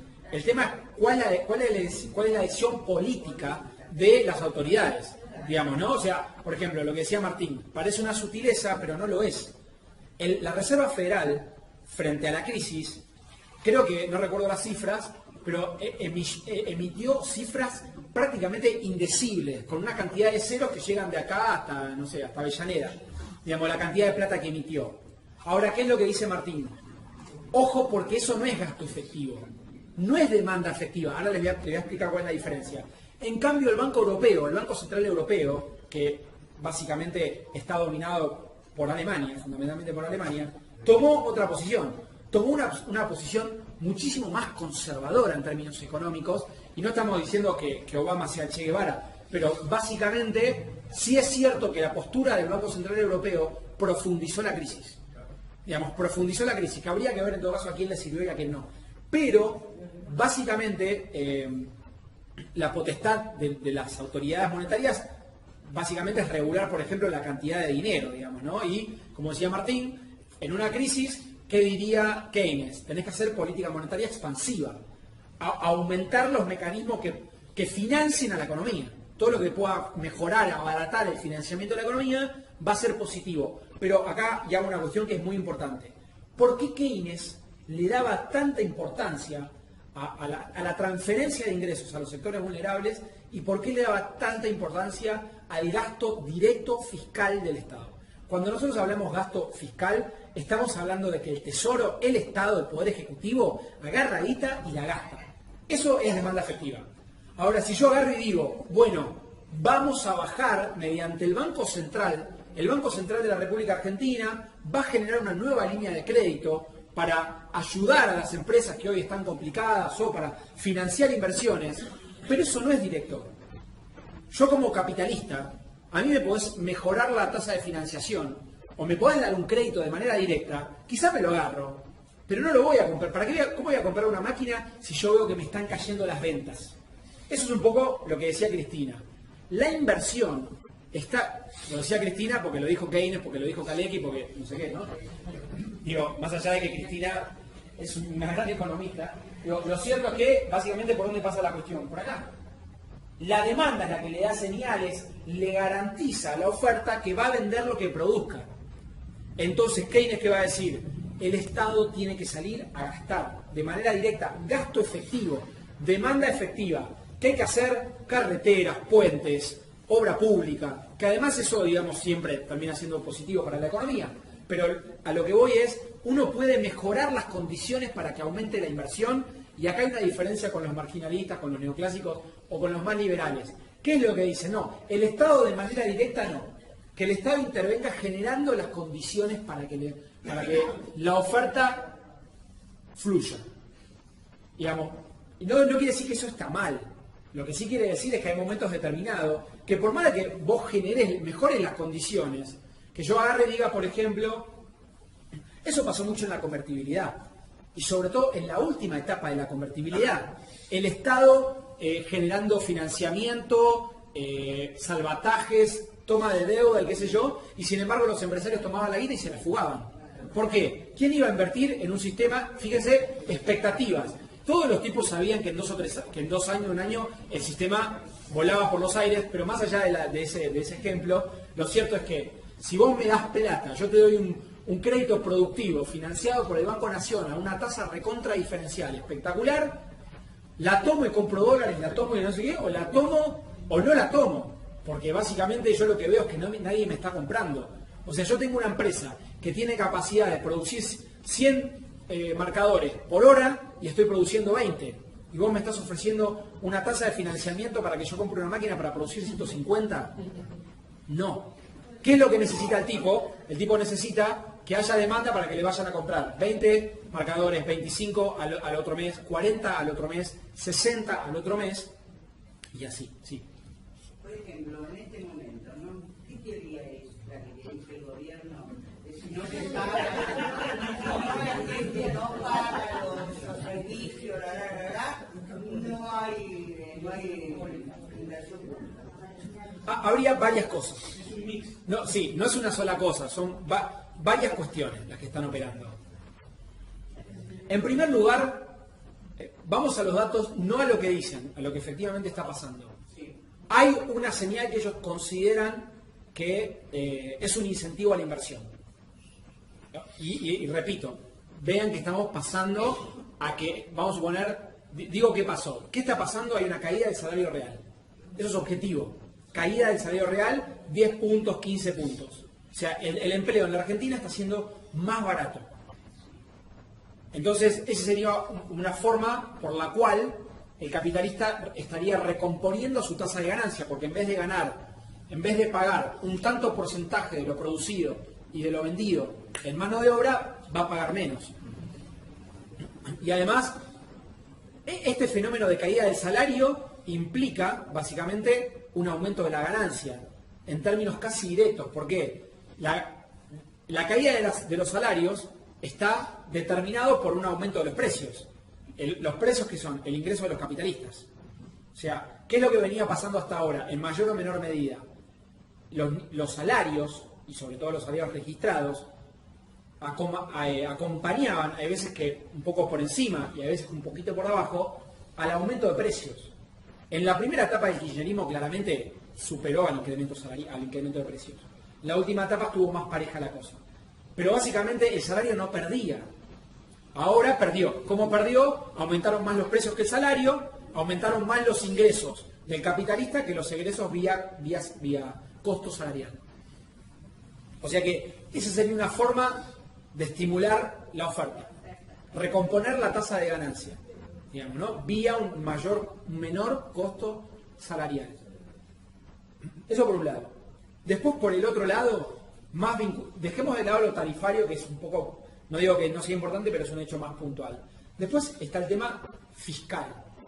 El tema fiscal. Que ahí también nos metemos en otra cuestión, que también se discute entre teorías keynesianas y teorías neoclásicas, que tiene que ver con cuál es la causa del aumento de los precios. La pregunta sería, ¿por qué aumentan los precios? De acuerdo con la lógica marginalista, lo que genera un incremento de los precios es que hay un exceso de demanda. O sea, sería algo así. La demanda va a una determinada velocidad y la oferta va a una velocidad más baja. O sea que si la demanda va a 10 km por hora, la oferta va a 7, al ir más rápido, se consumen más bienes de los que hay capacidad de producir y como consecuencia el empresario, como ve que tiene tanta demanda, aumenta los precios. Pero el culpable es la demanda. ¿Y qué habría que hacer? Estimular más la oferta y no estimular tanto la demanda para que se produzca la situación contraria. La oferta a 10 kilómetros y la demanda a 7. Eso solucionaría el problema de la demanda, de la inflación. Pero hay un tema, ¿qué es lo que dicen los marginalistas? La inflación y el aumento de la demanda está fundamentado básicamente por el Estado. O se origina en el Estado. ¿Cómo? Vía el déficit fiscal. ¿Qué quiere decir que hay déficit fiscal? Déficit fiscal quiere decir que el Estado está gastando más de lo que recauda. ¿Cómo podríamos graficarlo de otra manera? El Estado está volcando más recursos a la economía de los que le saca. Y por ende está estimulando la demanda. Eso es lo que está en el corazón de la lógica liberal o neoclásica de la explicación de la inflación. Por lo tanto, lo que debería pasar es que el Estado debería disminuir el gasto para que lo que gasta y lo que le ingresa se equipare, no haya más déficit fiscal y de esa manera no habría un exceso de demanda. Otra cuestión fundamental es que está vinculado a esa lógica, es que básicamente como el Estado, si hay déficit fiscal, o sea, si el Estado gasta más de lo que recauda, ¿cómo lo hace? Vía emisión. Vía emisión monetaria. Vía emisión monetaria. O, bueno, vía deuda, pero lo cierto es que por eso para ellos es fundamental que en el Banco Central, cosa que siempre es relativa, haya alguien totalmente independiente y qué sé yo, que no esté vinculado y que los procesos populistas lo que tienen es un banco central, alguien que no es técnico y que no genera esa independencia. Porque ellos lo que dicen es, nunca el Banco Central tiene que financiar al Tesoro. O nunca. Bueno, igual, algo importante, ellos aumentaron el déficit fiscal. Digamos, pero no importa. Digo, yo respecto de la lógica. Hacen pelota todas las teorías. La de ellos mismos. La de ellos mismos. Igual al quitar, por ejemplo, al campo, la minería y todo eso. Bueno, por eso. También se contagia ingresos. O sea, por eso, siempre la economía, algo muy importante, es multicausal. La economía siempre es multicausal. Cuando yo vengo y le digo, no, lo que pasa es que aumenta la inflación porque hay un exceso de déficit fiscal, como si fuese ese el único mecanismo, que no es que no, o sea, puede ser que en algún momento haya una influencia, no es que no. Y no es que a veces la demanda no juega un rol en la inflación. Lo que no quiere decir es que siempre es por eso y que es la única explicación. En la Argentina, de hecho, una de las principales explicaciones de la inflación es la devaluación.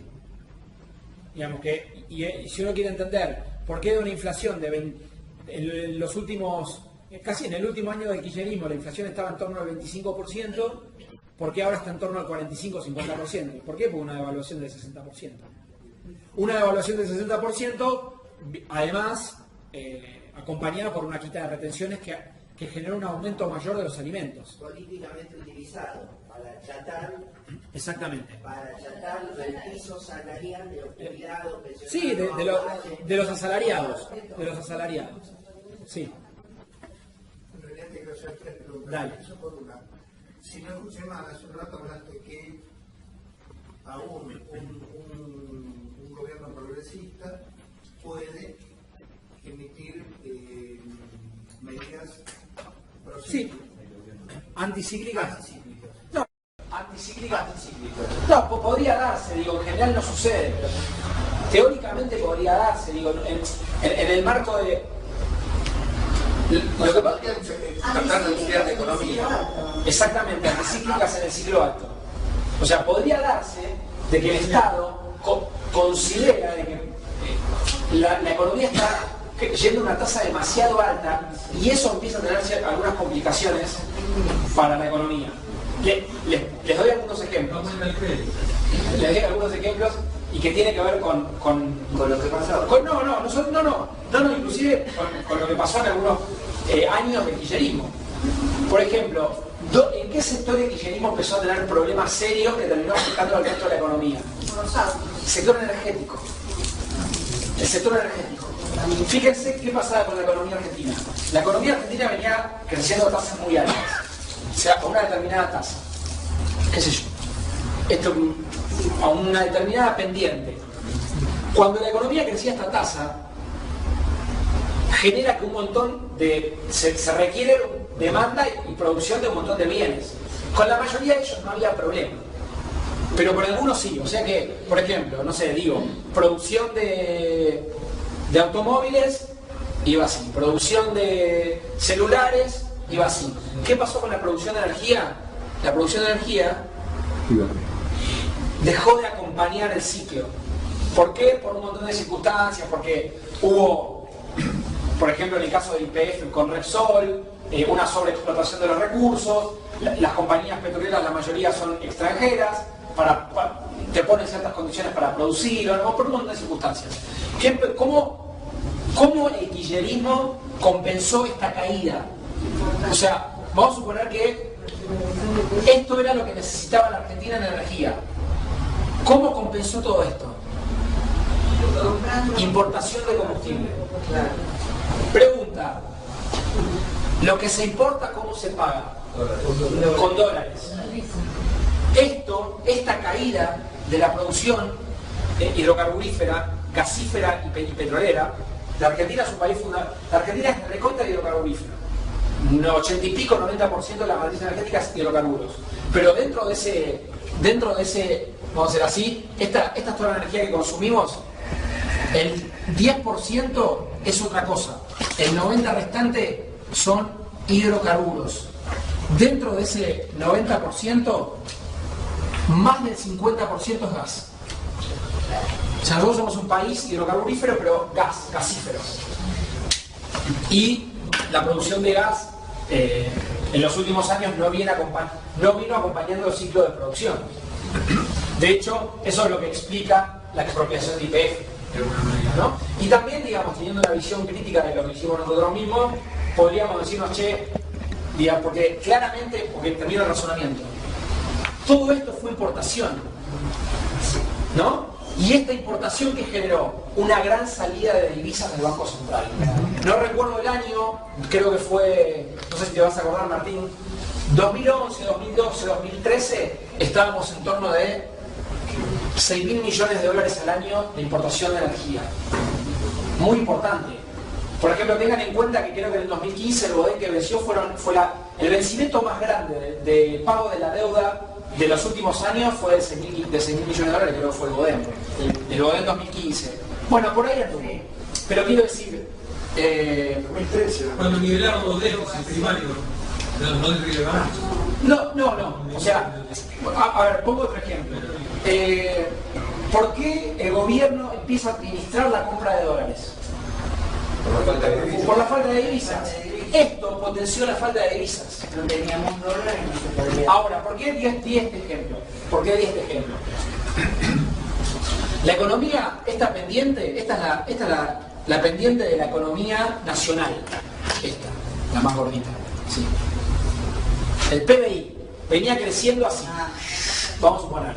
Esto implicaba una tasa de crecimiento anual, qué sé yo, del 6%. La economía venía creciendo todos los años un 6%. ¿Qué empezó a pasar? Este 6% necesitaba de esta pendiente de producción de energía que no lo logramos.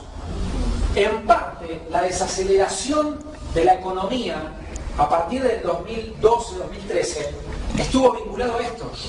A que, por ejemplo, tuvimos un déficit energético muy grande, hubo que importar energía, eso generó salida de divisas y ya no tuvimos tantas divisas en el Banco Central para que la economía siguiese creciendo a la tasa que crecía. Porque el central necesita, como cuestión fundamental para regular la administración del dólar, dólares, valga la redundancia. Los dólares son los que a mí me permiten tener controlado el tipo de cambio. Pero además, otra cuestión, la economía no solo necesita dólares para la energía, también, como mencionaba la compañera, por ejemplo, creció mucho el sector automotriz. Pero el sector automotriz, que es un sector dinámico, se terminó transformando en uno de los sectores más importantes de la industria nacional en los últimos 15 años, un sector importante. La integración de partes locales es muy baja. Entonces, el crecimiento de esa gran cantidad de autos pasó lo mismo. Mientras la cantidad de autos se producía, la cantidad de importaciones para producir autos crecía. O sea, mientras más crecía la producción de autos, más crecía la cantidad de dólares que se iban para importar esas piezas. ¿No? Y entonces, más había que contener las restricciones externas por los pagos a los dólares. Por los pagos, efectivamente. Porque eso era lo que más ataba la demanda de dólares. Y él sí lo voy. Claro, los vencimientos de dólares es lo que hice. O sea, el central que tuvo que hacer, tuvo que administrar la cantidad de dólares, ¿para qué?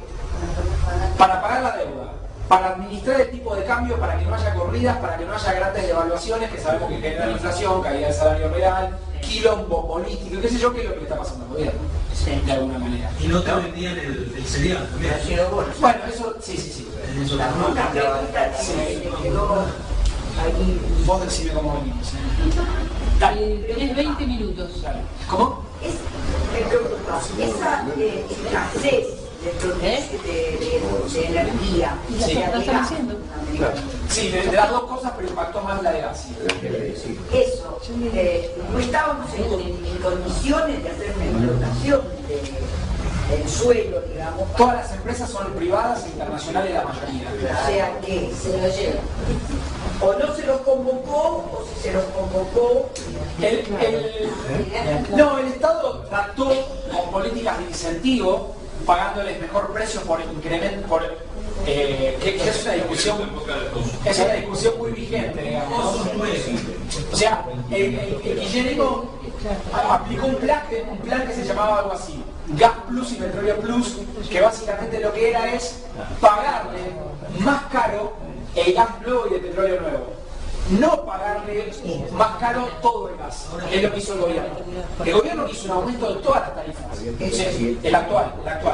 En cambio, ¿qué hacía el kirchnerismo? Tratar de incentivar, vuelvo a utilizar la producción marginal, o sea, que haya unidades nuevas de producción de gas y de petróleo, pagándole más por esas producciones. O sea, ¿qué le decía el kirchnerismo? Lo que le decía el gobierno anterior era, si vos me generás nueva producción, yo te la pago más cara que la que ya tenés. Bueno, hizo el gobierno actual, aumentó toda la tarifa. Vieja, nueva, no sé qué, el gas o el petróleo pasó a valer el doble. Ahora, ¿qué es lo que pasó? Esa oposición a hacerlo, o sea, oponerse a hacerlo, es una manera de unirlo. No, digamos, la verdad que también, digamos, como siempre, es bastante compleja la cuestión, pero pasaron varias cosas. Básicamente, las grandes empresas hidrocarburíferas respondieron poco a ese mecanismo. No es que dejaron de producir, pero respondieron poco. ¿Cuándo la cosa empezó a cambiar? Cuando se recuperó YPF, básicamente. La competencia, digamos. No, ¿por qué? Porque el Estado, de la misma manera que con Martina hablábamos que uno puede generar condiciones para incentivar al empresario, pero la decisión sigue siendo de él. En cambio, acá el Estado lo hizo de forma directa. Ya lo hizo el Estado, pidió una empresa pública. Sí. ¿Vos terminaste de exponer? Sí, ya estamos. Porque entonces tenemos... No, sigamos con las preguntas, digo. Bien. Tengo una preguntita. Me había levantado la mano, disculpame. Yo estoy escribiendo, ¿por qué tanta diferencia hay con los países latinoamericanos, que ellos no tienen tanta inflación y nosotros toda la vida siempre tenemos inflación? Es una buena pregunta. Tampoco es unicausal, no hay una sola causa. Pero hay varios motivos. Entre ellos, una decisión de política económica de kirchnerismo. O sea, ¿por qué? Porque la mayoría de los países de la región, frente a un proceso que se dio, que comenzó a darse a partir del 2005 o 2006, y que se profundizó después, hubo un hecho que se llamó inflación importada. ¿Escucharon hablar de eso? Bueno, por eso digo, para explicar cada cosa, tenemos que ir un poquito más atrás. ¿Qué fue lo que se llamó inflación importada? El fenómeno de China generó una gran demanda de commodities, de los principales commodities a nivel mundial. Léase alimentos, los que produce la Argentina, y léase combustibles y minerales. Eso que generó un incremento del petróleo, un incremento de los commodities energéticos, un incremento de los commodities minerales, plata, oro, hierro, acero, toda esa cuestión, que producen otros países de la región, Chile, Perú, Colombia, uno de esos, y generó un incremento de los países, de los commodities alimenticios, que son los que produce la Argentina. Ese aumento de los precios a nivel internacional, fundamentado en gran parte por China, repercutió en los precios internos, en cada país de diferente manera y con diferentes grados. De diferente manera y con diferentes grados. En la Argentina repercutió fuertemente. ¿Por qué? Porque, por ejemplo, el aumento del cobre en Chile no repercutió en la canasta básica. Chile es el principal productor de petróleo, de cobre, perdón, a través de Codelco, digamos, ¿no? Ahora, ¿qué pasa? El cobre no se come y no es un componente de la canasta básica. El aumento del cobre a nivel internacional generó un aumento del cobre a nivel interno. O sea, el cobre que consumían los chilenos aumentó, pero tuvo poca incidencia en la canasta que consumían los asalariados. Lo mismo también pasó en países como por ejemplo Perú. Ahora, ¿qué pasó, por ejemplo, en Brasil y en Argentina y en Uruguay? El aumento de los commodities, lo que exportamos, forma parte de nuestra canasta básica alimentaria. O sea, el aumento de los precios internacionales se tradujo en un aumento de los alimentos. Ya termino, dejo en forma relativa. ¿Qué hizo el gobierno para que esos aumentos de precios internacionales no repercutieran internamente? Retenciones. Pero hasta un punto. ¿Hasta qué punto? El conflicto con la mesa de enlace y el voto no positivo de Cobos, que no permitió al gobierno seguir poniendo retenciones. O sea que esa herramienta de desacople de los precios internacionales respecto de los nacionales llegó a un límite esa herramienta en el 2008. O sea, a partir del 2008 al 2009, ese aspecto inflacionario, digamos, el gobierno tuvo límites para seguir controlándolo. Ese es un factor, es un solo factor. Pero a su vez hay otra cuestión. Brasil y Uruguay, pero sobre todo Brasil, y por eso podríamos entender, al menos en parte, no digo que estoy justificando lo que pasó con Dilma, pero sí en cierta forma entender alguna cuestión. El gobierno brasilero optó por enfriar fuertemente la economía y aplicar políticas ortodoxas.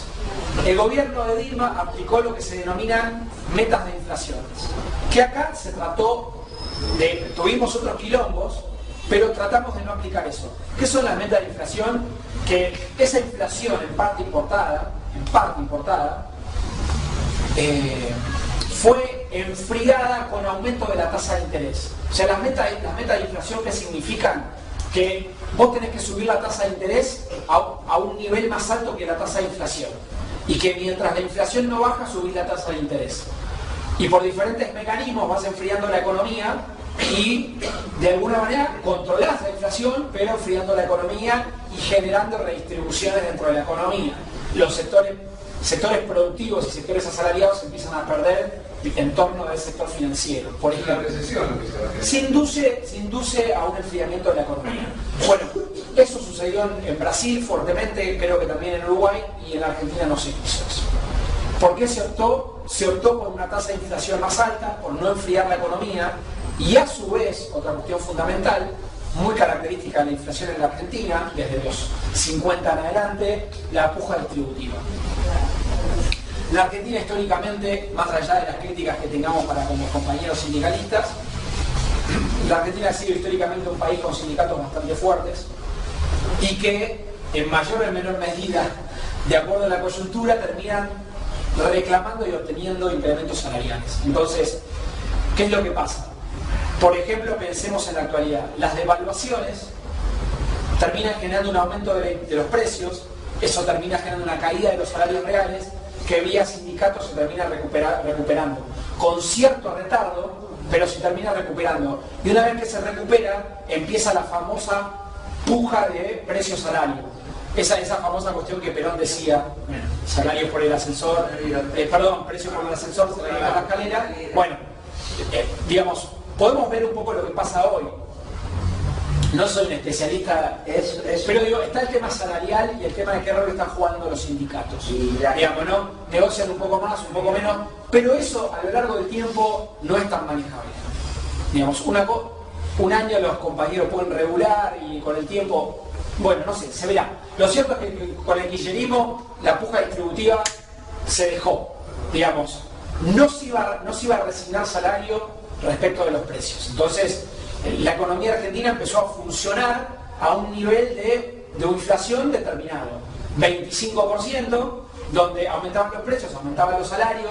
El gobierno trataba de intervenir en esa puja, tratando de controlar ciertos precios fundamentales, los que más repercutían, y bueno, tratando de ir moderando esa puja distributiva para que la tasa de inflación fuera bajando, pero no a costa de una caída de salario real, que es lo que está pasando actualmente. Sí, dos cosas. Disculpame la vida. No, vos, sí.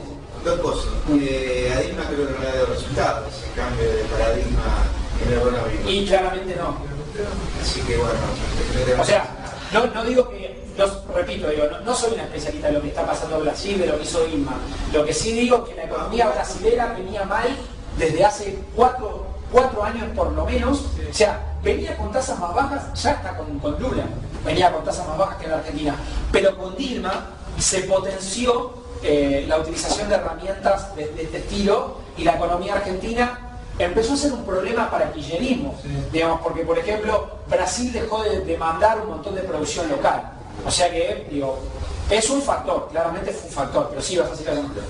No, a ver si coincidís conmigo. Yo creo que también parte de todo esto que vos venías comentando acerca de los países de Latinoamérica y periféricos, me parece que también tiene que ver con el congelamiento de lo que el Mercosur era en su momento, ¿no? La creación de una moneda única, un banco común, que hubiera servido como incentivo al resto de los países, por lo menos a los países, digamos, más fuertes, ¿no? Brasil, nosotros, sí. Venezuela con la parte... Sí, bueno, todas esas cuestiones... sí, digamos lo que no fue, ¿no? Ahora... Sí, no, es cierto que en algunos aspectos hubiesen dotado a la región de mayor autonomía, pero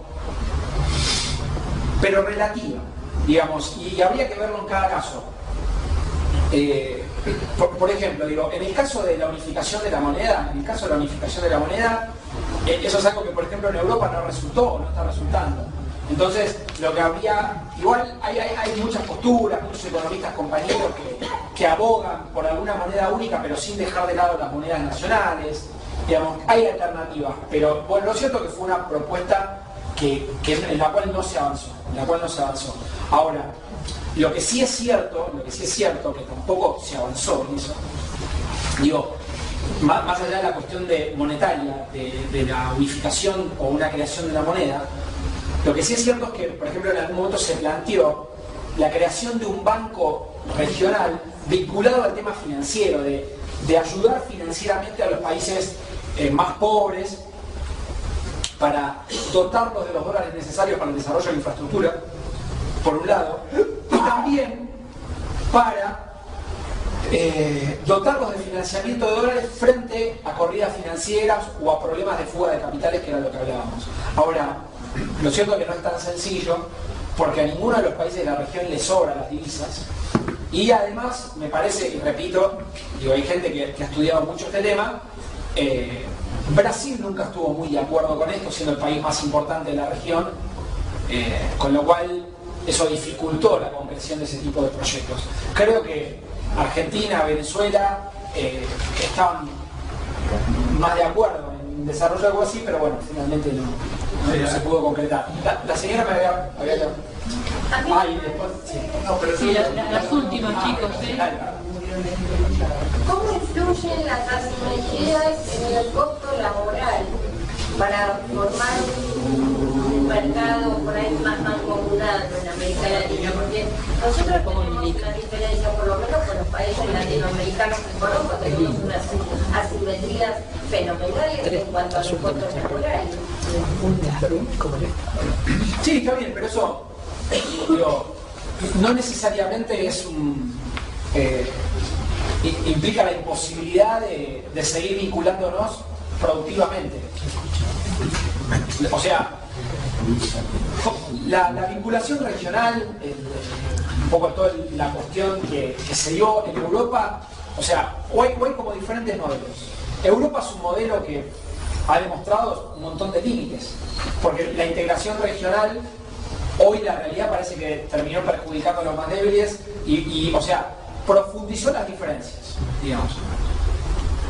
En América Latina, el Mercosur y el resto de las organizaciones que se crearon, trató de fomentar la integración regional conservando las diferencias. En algunos aspectos fue posible y en algunos aspectos no. Por ejemplo, caso Argentina-Brasil, un ejemplo que se intentó coordinar, porque acá hay otro problema. El capitalismo funciona de forma bastante anárquica.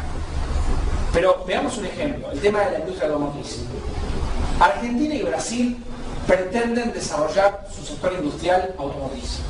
O sea, la Argentina y Brasil tienen un sector automotriz nacional. Pero uno ve otros países, no sé, por ejemplo, si ustedes van a Chile o van a Uruguay, si uno va a Chile, ve unas naves impresionantes, pero básicamente porque Chile es un país que no produce, no tiene industria automotriz y por ende no protege, no tiene nada que proteger, fomenta la importación y no es lo mismo que sucede en Argentina o en Brasil. Con lo cual los estados, Argentina y Brasil, tienen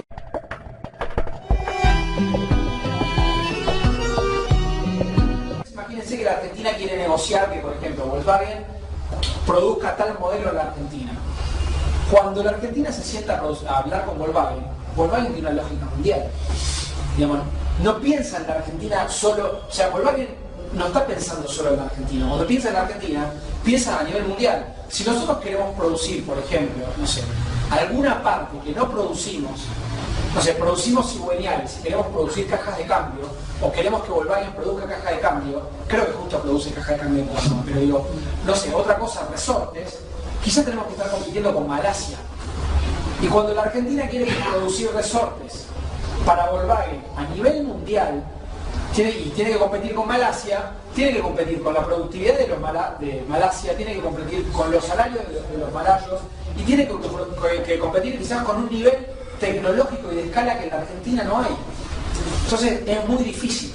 Bueno, que hubo cierta coordinación con Brasil y la Argentina para agarrar y decir, bueno, el Mercosur, o sea, cuando vos producís un auto en la Argentina, estás produciendo no solo para la Argentina, sino para el Mercosur, que en los últimos años creció como mercado.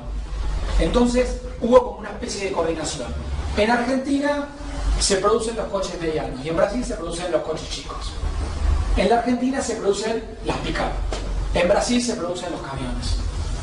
O sea, los estados tratan de coordinar un poco, pero no es tan fácil.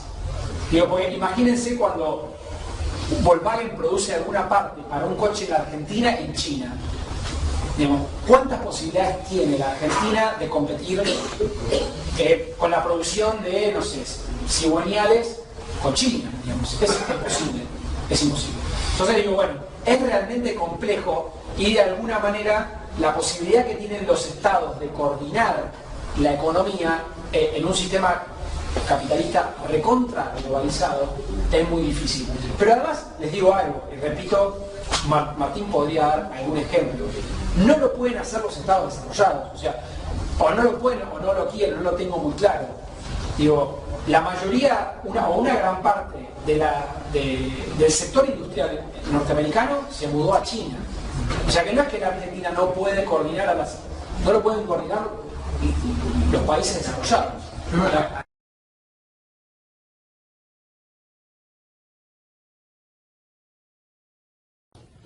Ahí digo, está la dimensión esta de la imposibilidad de controlar dónde los tipos invierten, ¿no? Y como las lógicas globales que tienen.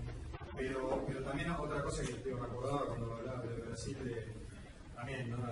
Algunos economistas que estudian más en el caso brasileño, en los últimos años, y en realidad hay una cuestión ahí también que tiene que ver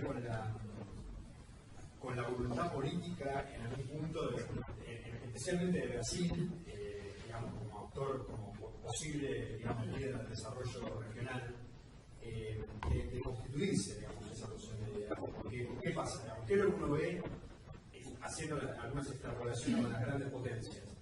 Los tipos manejan sus importaciones y su apertura comercial, en parte con una lógica, digamos, política y de influencia. Entonces, esta cuestión de regular, o sea, la apertura, es decir, bueno, yo abro mis importaciones y de alguna manera relego, digamos, perjudico a mis propios productores internos para que vos puedas venderme. Entonces somos socios y te tengo ahí. En nuestro caso, digamos, latinoamericano, Brasil es un poco el líder natural porque hay una diferencia con respecto a todos sus vecinos enorme. Y ahí Brasil tendría que decidir, bueno, ¿qué voy a relegar?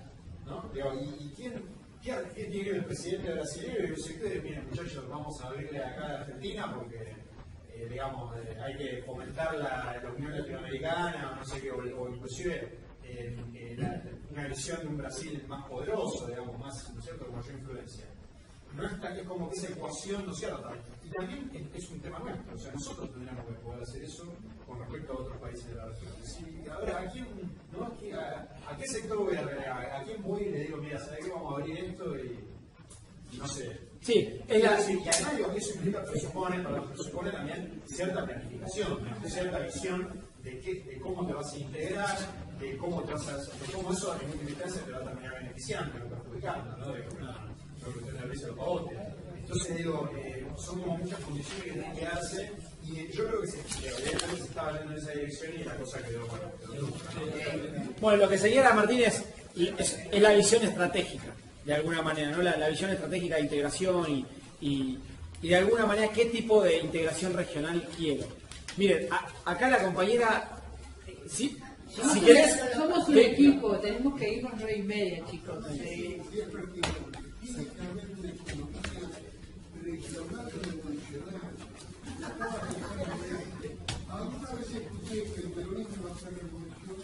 O no sería nada. Independencia todavía me sigue funcionando.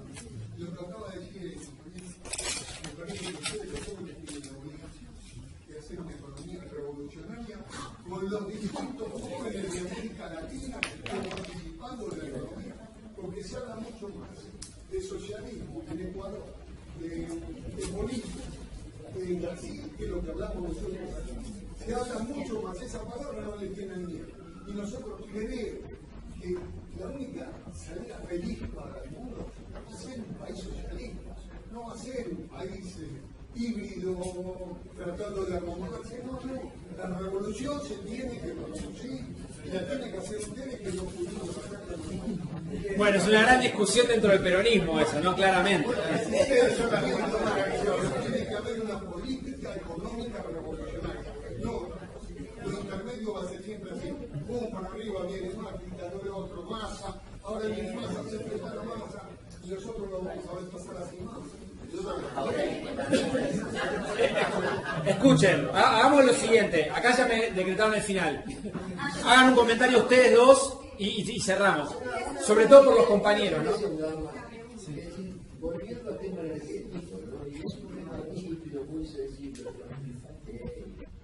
¿No se estaría buscando combinar una economía